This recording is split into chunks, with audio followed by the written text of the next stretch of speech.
Chris Shields, Shafiq Jamal, you're from the Fraser Valley Real Estate Board. Thank you for joining me on this special show that we're creating, Leadership in a Crisis, because we all find ourselves in a situation where everything that we thought we knew about our markets is changing. And Chris, for you, you've just taken over as president of the Fraser Valley Real Estate Board. Congratulations, I think. Um, uh, Quite an interesting time. Let's just take a look at March. What has happened in March? Because as I understand, it was looking really good, and then suddenly, bam. Well, first of all, thank you for having us on, Stu. I appreciate the opportunity to be here. Yeah, March did take a bit of a turn, and I think we'll see more of that moving forward as a reaction to this crisis.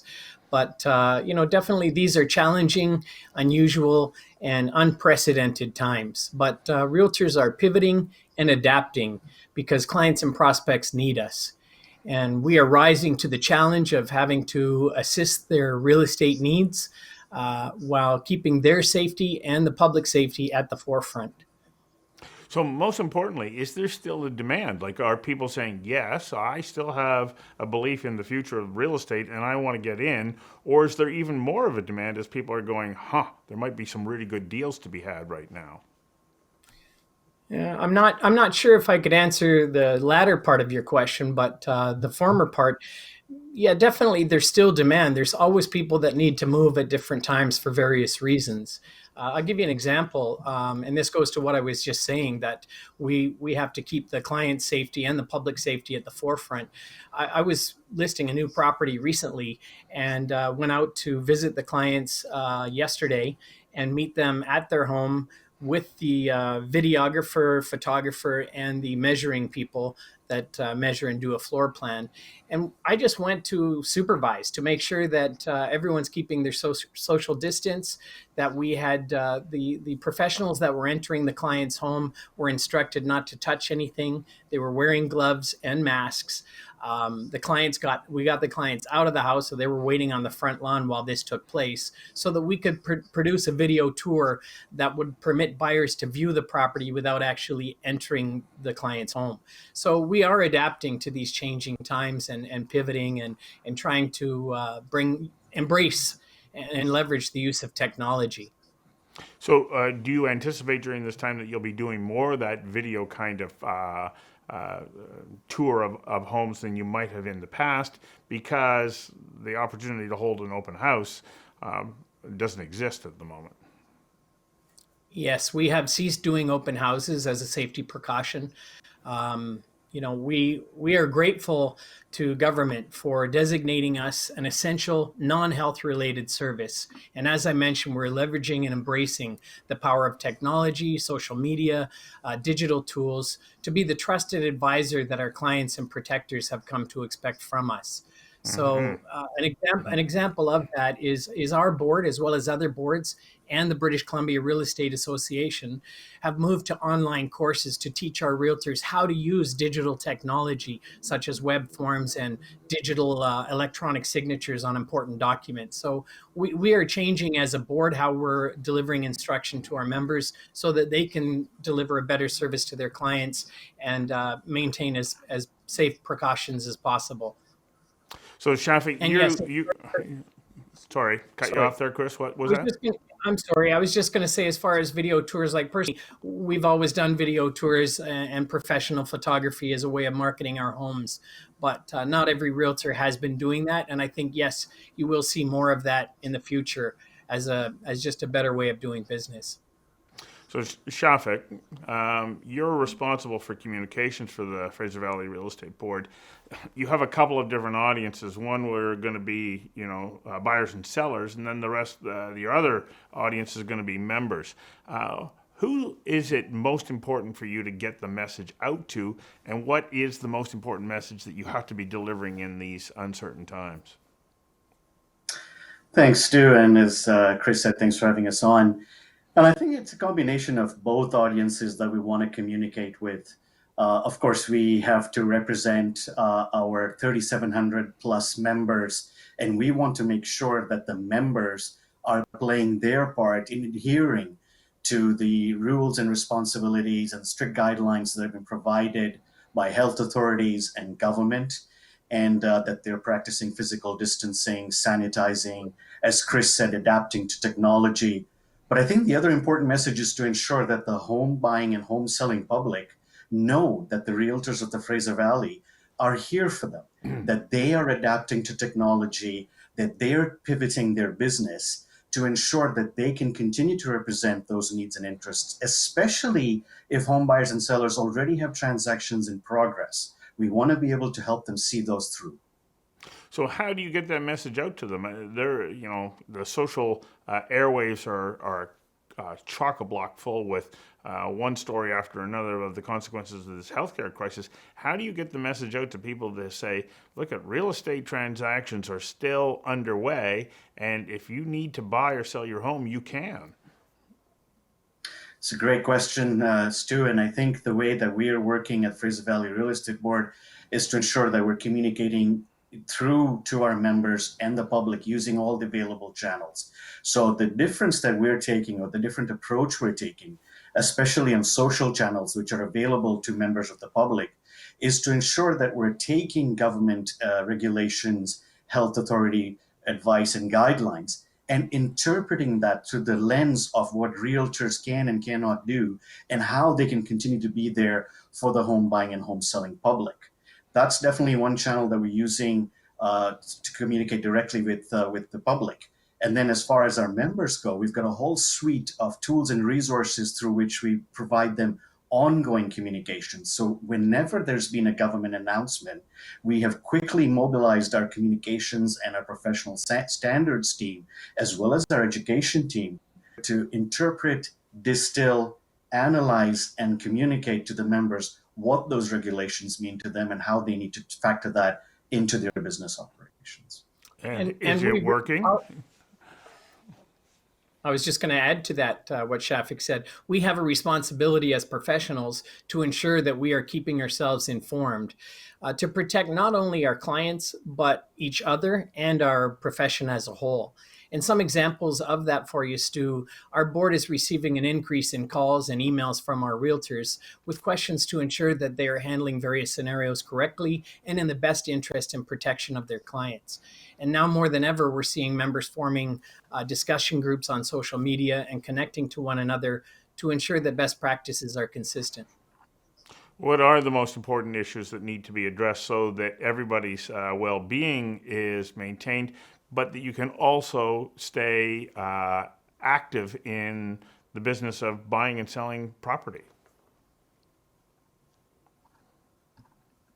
Was that for Shafiq? What's that? Either one of you. Chris, first? Pardon? Do you want to go first? No, you go ahead. Okay. Okay.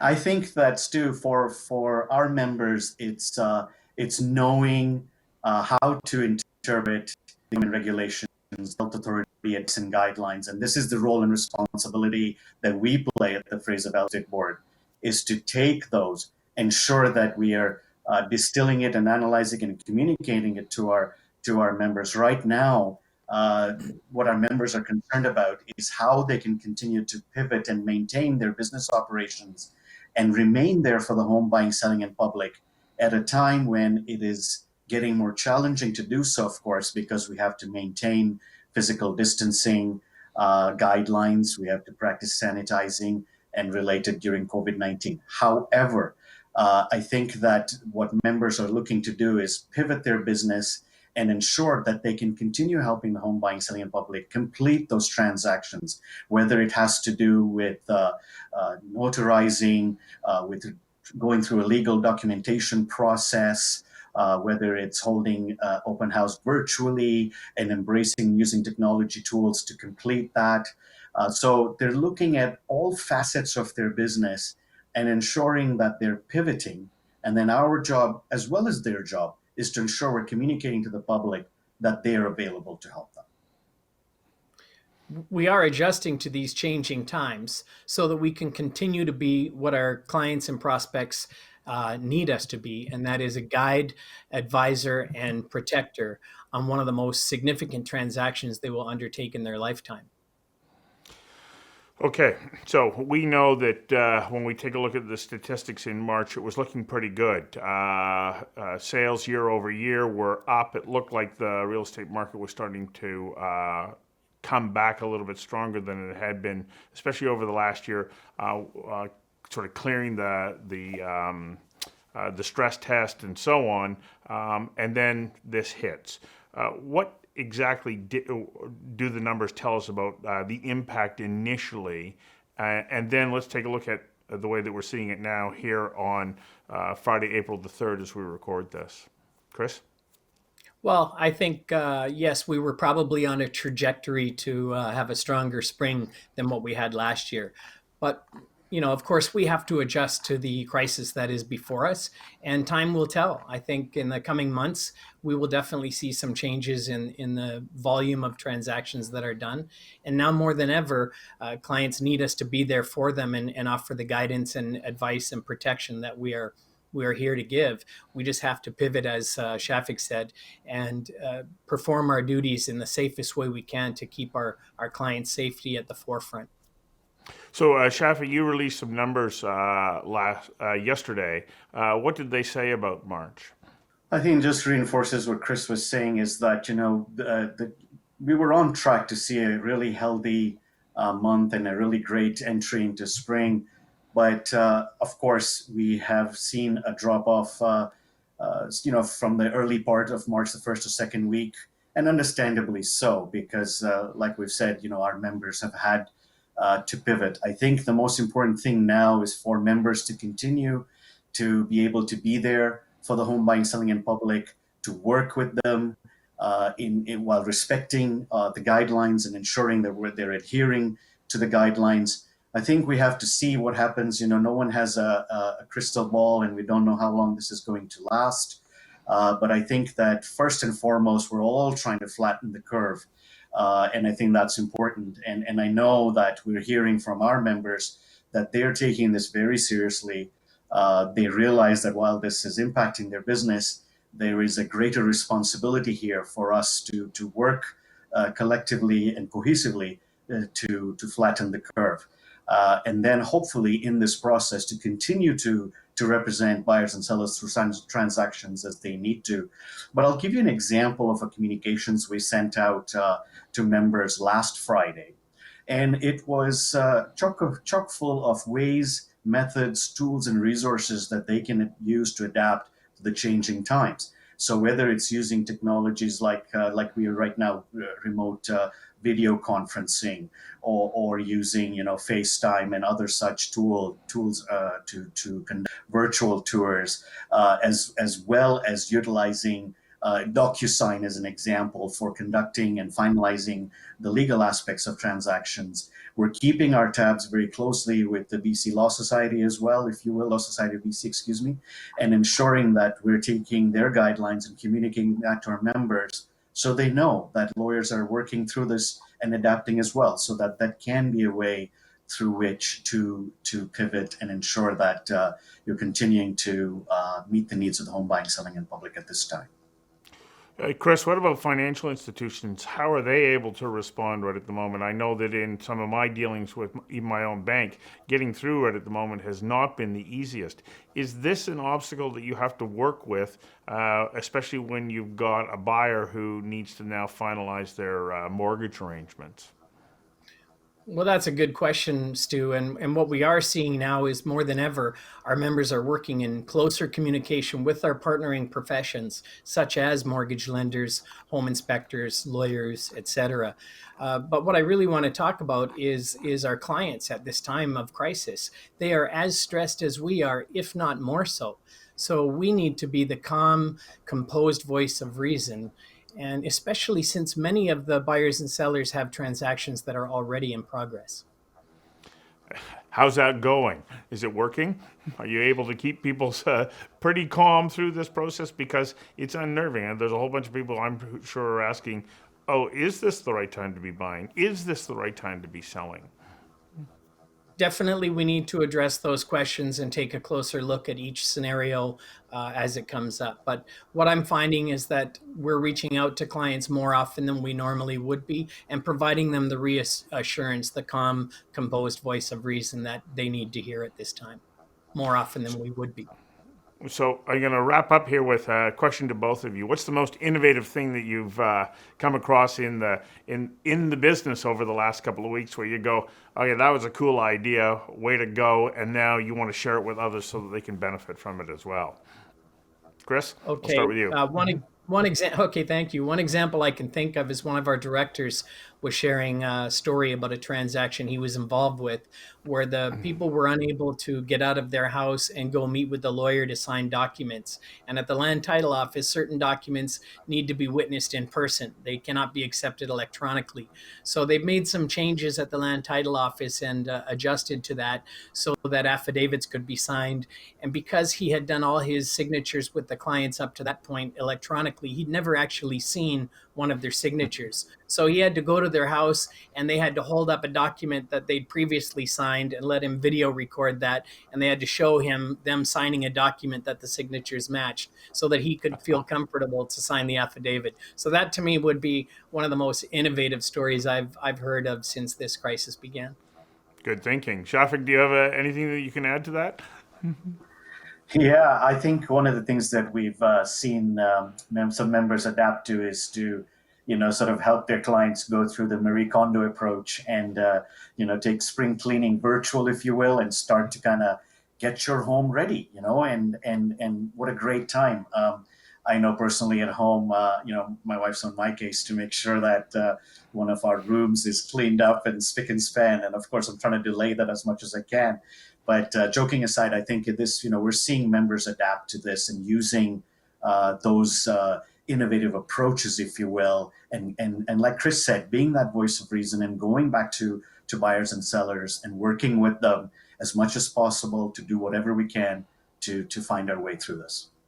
So this is about finding our way through. This is what this whole series is about: is leadership. People who are saying, "I'm looking for what it's going to take to get across the finish line here, and ensure that we all remain financially healthy when we're cleared of a physical health challenge." To that end, is there a motivational quote from each of you that helps you each day as you venture out and take on the challenges that we're being presented with right now? I would say, I take courage from what my grandmother, who's now left us a few years ago, but she was always my mentor and my inspiration.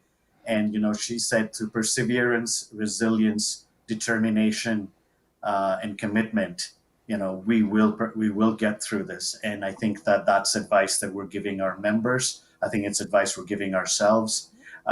Flattening this curve and kind of working in concert is not necessarily easy, but I think that the more we do it, the more we will get through to a new normal. Of course, it's never going to go back to the way it was, but I think we have to find our pathway collectively to a new normal and then adapt to that new normal and hopefully continue on to go stronger and become stronger in the time ahead. Chris? Okay, so mine would be energy flows where attention goes. In other words, what we think about, we bring about. So stay positive, and we will get through this together. I believe the silver lining in this cloud is that people will come closer together. Friends, families, organizations, communities, neighbors. Everyone's going to pull closer together as a result of this. And I just think we have to stay positive as we can. And on a closing note, if you don't mind, Stu, I would like to give a heartfelt shout out to our healthcare practitioners, professionals, all the healthcare industry and government that on the front lines of this crisis, our hearts go out to them. Our thoughts and our gratitude is with them. So we will get through this together. Well, near and dear to my heart are pharmacists, who I think that also play a fundamental role in this healthcare challenge. Without them, we wouldn't be able to get the medication that we need. I think they need to be included in that healthcare community. But, Yes. Chris, your quote ties into mine. which comes from Perry Bellegarde, who is the National Chief for the Assembly of First Nations. And he said, it's all about relationships. If you can't build relationships, you can't build anything. And I think more than anything, as we come through this, we have to remember it's the relationships that are most important in our lives that are going to get us through this, and they'll be there for us as we move forward beyond it. So, gentlemen, thank you for joining me. Thank you, Stu. Thank you, Stu, very much. Appreciate it.